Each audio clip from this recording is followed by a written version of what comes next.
Le 23 juillet. La bonté du Seigneur m'accorde la suite de la vision. Je vois ainsi le baptême des deux frères, instruit certainement par le pape Urbain et par Cécile. Je le comprends parce que Valérien dit en saluant Urbain: « Toi qui m'as apporté la connaissance de cette foi glorieuse, tandis que Cécile m'en a révélé la douceur, ouvre-moi maintenant les portes de la grâce, que j'appartienne au Christ, pour ressembler à cet ange qu'il m'a donné pour épouse et qui m'a ouvert les voies célestes dans lesquelles je m'avance en faisant table rase de tout mon passé. Ne tarde pas davantage, ô pape, je crois et je brûle de le confesser pour la gloire de Jésus-Christ, notre Seigneur. » Il dit cela en présence d'un grand nombre de chrétiens qui semblent très émus et joyeux et qui sourient aux nouveaux chrétiens et à Cécile, toute heureuse, qui le tient par la main. Debout entre son époux et son beau-frère, elle rayonne de la joie de cet instant. L'église des catacombes est tout ornée pour la cérémonie. Je reconnais des étoffes et des coupes précieuses qui se trouvaient dans la maison de Valérien. Elles ont certainement été données pour l'occasion et pour marquer le début d'une vie de charité des nouveaux chrétiens. Valérien et Tiburce sont vêtus de blanc, sans aucun ornement. Cécile est tout en blanc, elle aussi, et semble être un bel ange. Il n'y a pas de fonts baptismaux à proprement parler, du moins dans cette catacombe-ci. Il y a un grand bassin, richement orné, posé sur un bas trépied.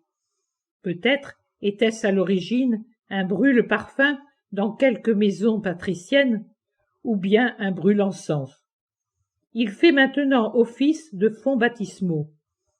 Le laminage d'or qui strie l'argent lourd du bassin, accompagné de grecques et de rosaces, resplendit à la lumière de toutes les petites lampes que les chrétiens tiennent à la main.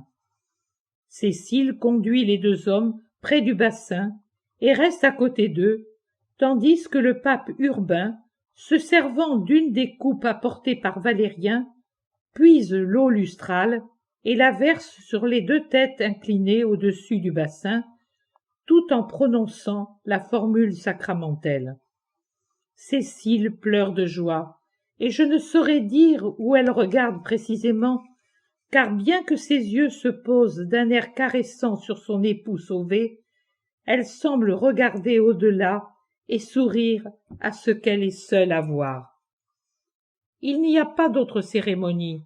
Celle-ci s'achève sur un hymne suivi de la bénédiction du pape. Valérien, qui a encore des gouttes d'eau dans ses cheveux bruns et bouclés, reçoit le baiser fraternel des chrétiens, ainsi que leurs félicitations pour avoir accueilli la vérité. Je n'étais pas capable de faire un tel pas, moi qui étais un malheureux païen entouré d'erreurs. Tout le mérite revient à ma douce épouse que voici. Sa beauté et sa grâce m'avaient séduit en tant qu'homme, mais sa foi et sa pureté ont séduit mon esprit. Je n'ai pas voulu être différent d'elle pour pouvoir l'aimer et la comprendre encore mieux. Elle a fait de moi, qui était irascible et sensuel, ce que vous voyez, un homme doux et pur, et j'espère, avec son aide, grandir toujours plus pendant cette vie.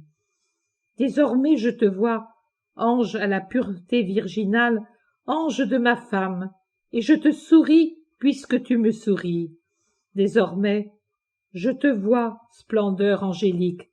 La joie de te contempler est bien supérieure à toute la sévérité du martyre. Cécile, toi qui es sainte, prépare-moi cela. Je veux écrire de mon sang le nom de l'agneau sur cette étole. L'assemblée se dissout et les chrétiens rentrent chez eux.